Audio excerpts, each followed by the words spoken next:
Good morning students. Welcome to our biology class. In the previous classes we learned about pollination and agents of pollination. I hope you have written the test very well. Shall we recall that portion? What are the agents of cross pollination? Wind, water, insects and animals. Good. What is anemophily? Pollination with the help of wind is called anemophily. List the characters of insect pollinated flowers. What are the characters? Brightly colored petals, sweet smell and nectar. Next, give two examples of hydrophily. Vallisneria and hydrilla. Okay students, today we are going to learn the second process of reproduction, that is fertilization. During sexual reproduction in plants, pollination is the first process and fertilization is the second process. After pollination, fertilization will take place. Fertilization is an important process. Then only the formation of fruits and seeds will occur. Seeds can produce new plants. Then only there is continuation of plants in the world. Next, process of fertilization. Fertilization in flowering plants happen through a process called pollination. We already learned about pollination. What is pollination? Transfer of pollen grains from anther to a stigma of a flower is known as pollination. That is, the sperm cells fuses with the egg inside of an ovule. After fertilization occurs, each ovule develops into a seed. During pollination, pollen grains reach the right stigma and begin to germinate. Pollen grain is a male gamete and stigma is a female reproductive part. Students, look at the picture. The pollen grains reach the stigma and begin to germinate. Pollen grains form a small tube-like structure called pollen tube, which emerges through the germ pore. Can you see the pollen tube? That yellow color tube. The contents of the pollen grain move into the tube. What are the contents in the pollen grain? You know that. Generative cell, vegetative cell and cytoplasm are the contents in the pollen grains. Pollen grains germinate and forms a tube-like structure called pollen tube. It comes out through the germ pore of the pollen grain. The content inside the pollen grain move into the tube. The contents are vegetative cell and generative cell. Pollen tube grows through the tissues of the stigma and style and finally reaches the ovule through the micropyle. What is stigma and style? Stigma and style are the female reproductive part of the flower. What is micropyle? That the opening of the integument is known as micropyle. When a pollen grain lands on the stigma of a correct flower, a pollen tube begins to grow. It grows through the style until it reaches an ovule inside the ovary. Students, what are the contents move from pollen grain to the pollen tube? Yes, vegetative cell and generative cell. That vegetative cell degenerates and generative cell divides to form two sperms or male gametes. Vegetative cell degenerates and generative cell divides to form two sperms. We already learned that pollen grain contains vegetative cell and generative cell. Generative cell divides and formed into two sperm cells. Other vegetative cell is degenerated. Sperms are male gamete of the flower. Now, the tip of pollen tube bursts and the two sperms enter into the embryo sac. Pollen tube bursts and discharges the two sperm cells into the embryo sac for fertilization. One sperm fuses with the egg known as syngamy and forms a diploid zygote, that is 2n. Where is egg? Can you see the egg? Yes, it is near the micropylar end. So one sperm fuses with the egg and forms a diploid zygote, that is 2n, otherwise known as syngamy. The other sperm fuses with the secondary nucleus. Where is secondary nucleus? In the center of the embryo sac. So the other sperm fuses with the secondary nucleus known as triple fusion to form the primary endosperm nucleus, which is triploid in nature, that is 3n. That is why two sperms are needed for the process of sexual reproduction in angiosperms. Since two types of fusion, syngamy and triploid fusion, take place in an embryo sac, the process is termed as double fertilization. So, double fertilization involves two sperm cells. One fertilizes the egg cell to form zygote, while the other fuses with the two polar nuclei that form the endosperm. After fertilization, the fertilized ovule forms the seed and ovary becomes the fruit. After triple fusion, primary endosperm nucleus develops into an endosperm. That is, the other sperm fuses with the secondary nucleus and forms the endosperm. The endosperm is a nutritive tissue, provides food to developing embryo. The endosperm surrounds the embryo and provides nutrition in the form of starch. We know that synergids and antipodals are also present in the embryo sac. After fertilization, these cells, synergids and antipodal cells, are disappear.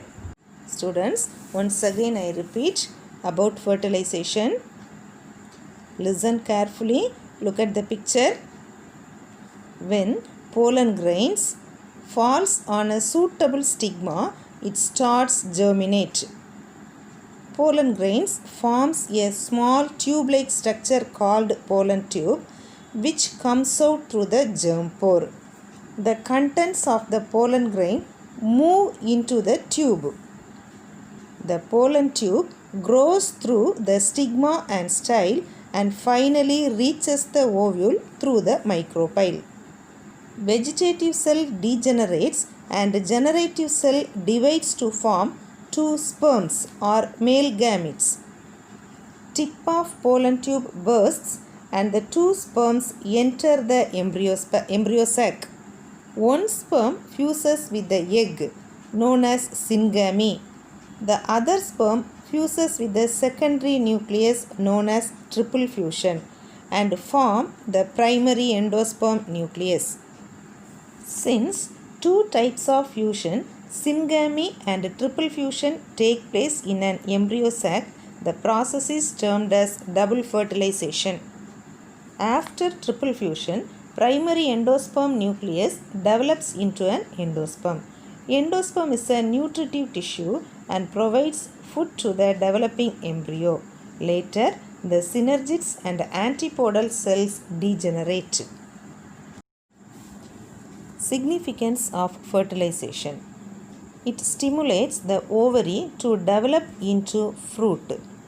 After fertilization, the ovary becomes into fruit. Fruit is very important in our daily life and also in reproduction. Then only there is continuation of life, plant life in the world. And also it helps in development of new characters from two different individuals through cross-pollination. These are the significance of fertilization. Next, post-fertilization changes. After fertilization, the fertilized ovule forms the seed. Each seed contains a tiny undeveloped plant called an embryo. Integuments of the ovule develop into the seed coat. Integument is a protective layer of cells surrounding the ovule. After fertilization, the integuments develop into seed coat. The ovary enlarges and develops into a fruit. After fertilization, the tissues of the ovary become the fruit. These are the post-fertilization changes. The seed contains the future plant or embryo which develops into a seedling under appropriate conditions. You can see the picture. The seed contains the future plant. Students, let us watch the video, then we can clearly understand about fertilization in plants. Fertilization in flowering plants. In this module, you will learn about the process of fertilization in flowering plants. Fertilization in flowering plant is defined as the fusion of male gamete carried by pollens with a female gamete present in the ovule to form a diploid zygote which later develops into an embryo. It may be interesting to learn that the fertilization in plants is known as double fertilization, as two fusions occur in the embryo sac instead of one. These fusions are called syngamy and triple fusion. On reaching the stigma, the pollen grain containing two nuclei germinates to produce the pollen tube. The pollen tube grows down into the style, deriving nutrition from it. The generative nucleus and the vegetative nucleus of the pollen grain move to the lower end of the pollen tube. Here the generative nucleus divides mitotically into two male gametes or sperms. The vegetative or tube nucleus of pollen grain is responsible for the growth of pollen tube. The vegetative nucleus degenerates after reaching the ovule. The pollen tube at this stage with a vegetative nucleus and two male gametes grows down into the ovary. The entry of the pollen tube into the ovule through the mycopyle, chalaza or integuments is known as porogamy, chalazogamy and mesogamy respectively. Porogamy is the most common out of these. After the pollen tube enters the ovule, it discharges the two male gametes it carries into the synergids of the embryo sac. This causes the synergid cells to rupture, thus leading to the fusion of a male gamete with an egg nuclei or an oosphere. Due to this fusion, a diploid zygote is formed, which gives rise to an embryo. This process is known as generative fertilization or syngamy. After the double fertilization, the ovary starts to swell